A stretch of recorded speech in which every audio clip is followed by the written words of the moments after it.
Yes sir, good morning TRD Parts.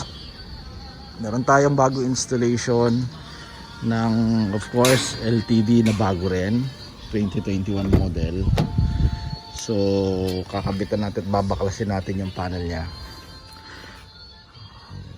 Kakabit natin is the voltmeter panel. And gusto niya rin ng TPMS, yung OBD type TPMS niya. Doon din natin nilalagay.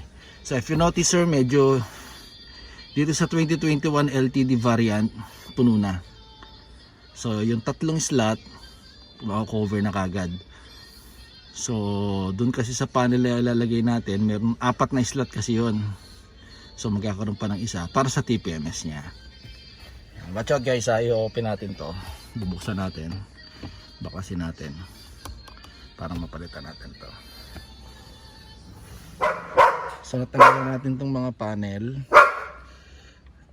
Didetach na lang natin ito mismong yung lower panel nya. Yung marami nakalagay. Stock from the factory ah.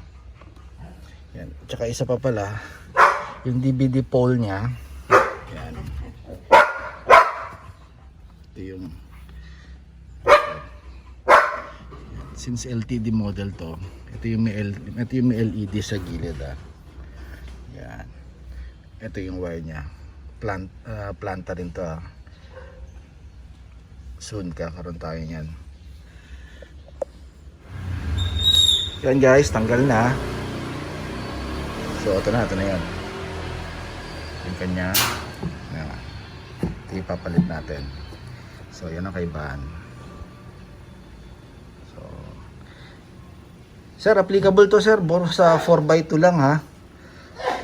Like I said, yung 4x4 kasi, ito na yung panel nya.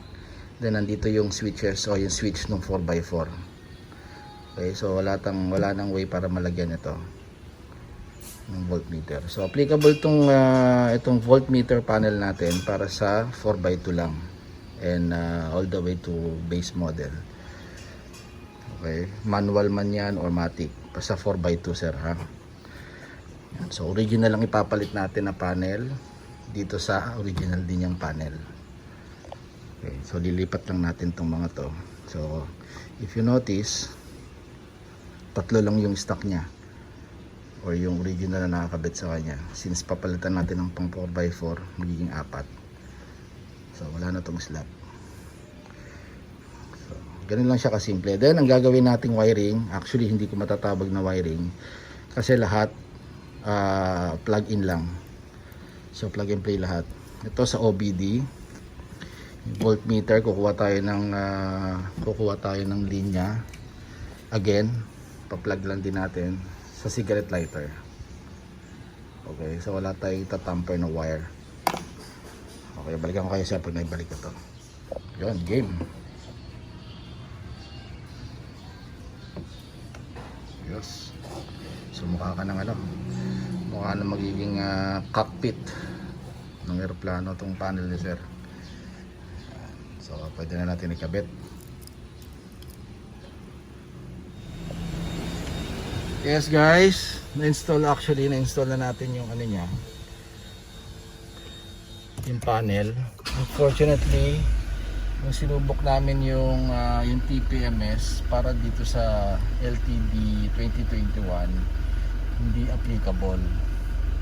So nagka-calibrate siya galing dun sa signal ng ABS pero hindi niya binabasa. So namamatay. Kaya tinanggal na lang natin. Ito yun eh. So check natin sa supplier sa Thailand kung ano mga ginawa nila sa Fortuner Thailand group. Anong pinalit nilang TPMS para dito sa LTD or sa Legender sa kanila. Well anyway, yung voltage nya, yung voltmeter nya okay naman. Yan, nakabit na natin. So para sa 2021 model nya Fortuner LTD.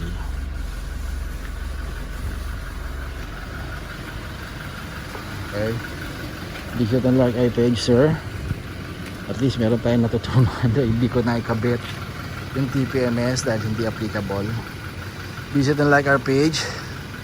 TRD Parts, sir. Magandang hapon po.